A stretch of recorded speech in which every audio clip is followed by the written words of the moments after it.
Juraj, keď mi tu skríži cesty jedna seniorka, ja budem veľmi zlá. Jaj, Mikuláš, čo mi dáš? Dúfam, že ne deti, te nechcem, ale teba spapám. Normálne na raňajky, troch si dám. Dovol, ale nehnevaj ma, že budeme bývať u tvojej materi, si normálny? Ježiš, prepáčte, počkaj Domulo, však som tu skoro zabila starú ženu. Vy smrdíte, jak moja babka, po Alpe. Bože, to sú spomienky, môžem vás objať? No, tak, aby som vás nerozpučila.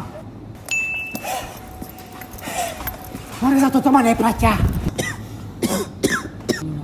Prepáčte, teta, ja vás musím zastaviť a vysťažovať sa. Tak mňa šéf pošle cez 3 ulice, aby som tu behala, jak koň, kvôli 4 ľuďom, čo sú na Slovensku